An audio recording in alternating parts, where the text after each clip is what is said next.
So, bilang sa ating pagtungo sa salita ng Diyos, sabi po sa 1 Thessalonians chapter 4, verse 13, But I would not have you ignorant, but I would not have you to be ignorant, brethren, concerning them which are asleep, that ye sorrow not, even as others which have no hope. Mamaya na natin pamigay kasi wala naman yung iba. O na naman babasa. Pero ipamimigay natin, pagbibigay tayo ng Bible doon sa may mga gusto. Okay? So, meron po akong dala-dalang Bible. If you like a copy, libre po yan. So, ito po, pakinggan niyo po mabuti, sana, so that we will know how to honor and what to do. Kasi lahat tayo dadaan sa ganyan eh. Na iba-iba lang tayo ng oras eh. So, ito ang importante. Kasi alam natin na ang familiar sa atin na senaryo sa mga punerarya na ganito ay yung iyakan. Kasi merong namatay. Pero sabi ng Bible, I would not have you ignorant. Hindi ko kayo gustong maging mangmang. Concerning them which are asleep. Ang asleep dito, sabi, natutulog, pero ang ibig sabihin niya ay yung namatay.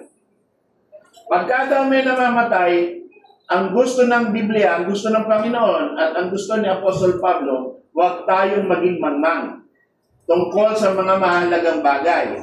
Ano ba yon? That ye sorrow not, even as others which have no hope. Yung mga mangmang daw ay tumatangis dahil wala silang pag-asa. Kaya sila tumatangis, akala nila, iniwan mo na kami. Wala na si nanay. Papaano na tayo? Gusto ko nang sumama sa kanya. Yung mga ganong Pilipino, di ba? But that is for those who have no hope. Yung mga mangmang, yung mga walang alam sa salita ng Diyos, ganon ang ekspresyon.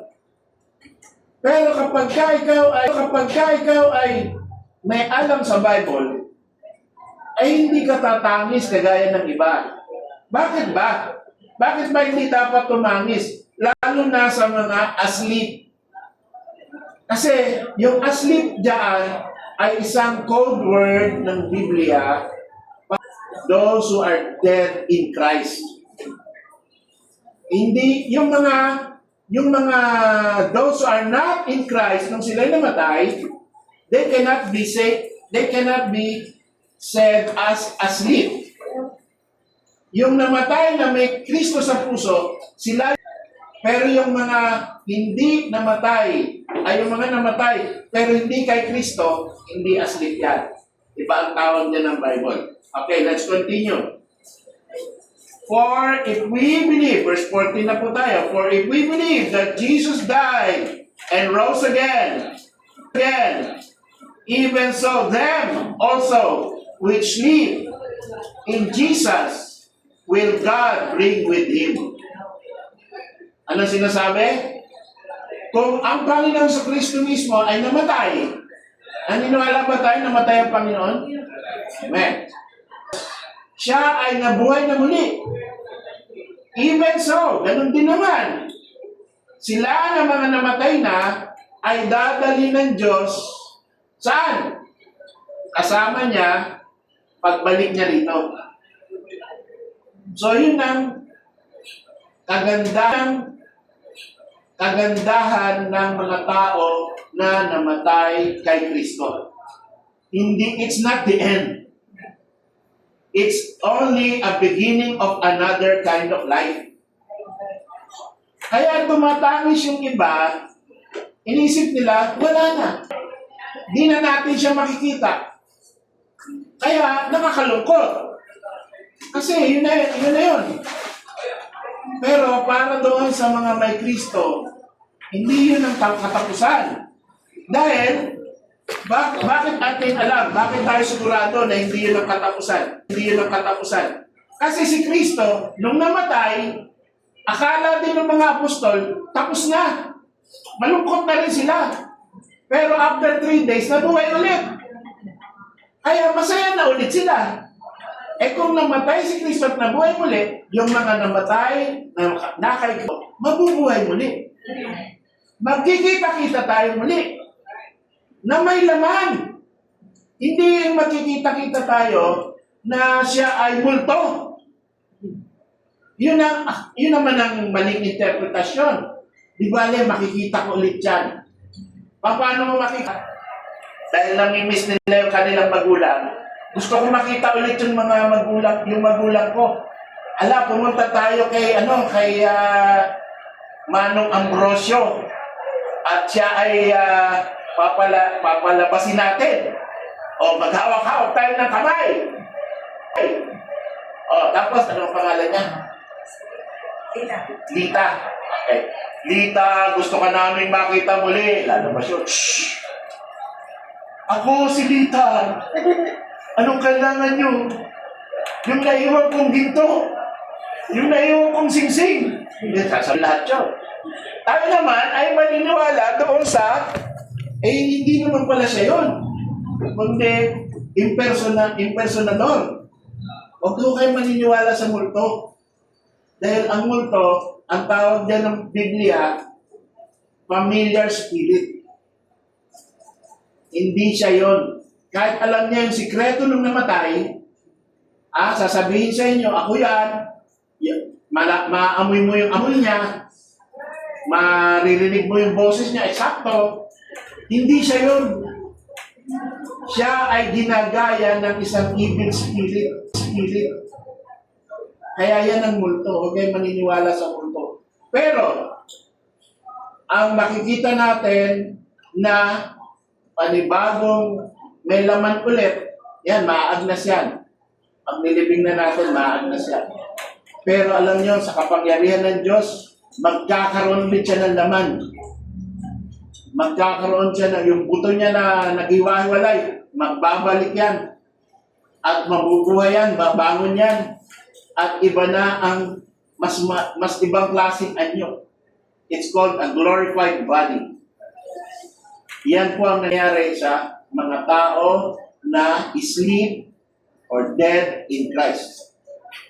Dahil ganun po ang nangyari kay Kristo, ganun din ang mangyayari sa mga tao who are in Christ. Ito pa, tuloy natin. For this we say unto you by the word of the Lord. Sinabi by the word of the Lord. Ito ang sasabihin ko sa inyo. By the authority of God, not my authority, not my wisdom. By God's authority, that we which are alive, coming of the Lord, shall not prevent them which are asleep. Ano sinasabi? Tayo daw, na mga buhay pa, ngayon, kung sakaling dumating na ang Panginoon mamaya, o ngayon mismo, hindi natin mauunahan yung mga nasa kamatayan na. Sila ang mauuna sa atin. Ibig sabihin, ganito ang senaryo na sinasabi ng Bible. Okay. For the Lord Himself shall descend from heaven with the trump of God, and the dead in Christ shall rise first. Then we which are alive and remain shall be caught up together. So ano ang procedure ng Diyos? Lahat ng mga namatay na kay Kristo, sila ang pagtunog ng pakaka. Pagtunog na gano'n, lahat ng mga nakay Kristo, mag-a-assemble yung katawan, mag-a-assemble ulit. Maglalaman ulit. Babangon. At mag-iiba ng ibang klaseng katawan na yun. Pero siya rin yun. Pagbangon nun, pupunta yun kay Kristo, then tayo na mga buhay pa, na nakay Kristo din, na may Kristo sa puso, tayo naman ang hihigupin pataas. At kung yan ay nasa libingan, malalaman ng mga tao na nawala na siya sa libingan. Magkakaroon ng marking na may nangyari sa mundo. Something happened because the graves were something happened because the graves were open. So wala na dun yung mga buto niya. Kasi naging glorified body na. Tapos, isa pang mangyayaring worldwide event. Alam niyo, nagigera ngayon ng Iran, Israel. Worldwide, lakas na worldwide event na darating. That will shock the whole world. When millions will disappear. Milyon-milyong tao ang biglang mawawala. Hindi na kayo makikita. Kung kayo na kay Kristo, hindi na kayo makikita dito sa mundong ito dahil andun na kayo kasama ng Panginoon. Tapos, dahil nauna yung mga patay, magkakaroon ng reunion. So, si nanay, nauna sa atin, pagdating ng tayo naman ay kinuha, we will meet him in the air. Pero that is in the air. To meet the Lord in the air. Sabi, then we which are alive and remain shall be caught up together with them. Caught up together with them in the clouds. To meet the Lord in the air. And so shall we ever be with the Lord. Wherefore, comfort one another with these words. Tayo po ay nagkakaroon ng comfort dahil meron palang next episode pa eh. Meron pa palang susunod na yugto ng buhay. Si Sister Fel ay binigay niya yung kanyang running commentary ng buhay ni nanay. Kasi commentary ng buhay ni nanay kasama siya. Nung siya bata pa hanggang ngayon, nag-asawa na siya, nagkaroon na siya ng anak. Tapos namatay. Hindi pala yun ang the end. Meron pa palang susunod na yugto na nagkita. So, ilagay mo dyan. Magkikita kami ni nanay in the air. Yun ang susunod na episode. At sana po, ito po ang habilin ko naman sa inyo. Hindi ko alam kung sino sa inyo ang nakay Kristo na. Kasi, dito, the dead in Christ shall rise first. Sana po, lahat tayo ay in Christ. Kasi merong the dead in Buddha. Merong the dead in Muhammad. Marami na namatay na tao. So, pag ikaw kaya namatay, dead in Muhammad, dead in Mary, dead in yourself, wala kang pinaniniwalaan, dead while partying, dead while you are in a video, okay?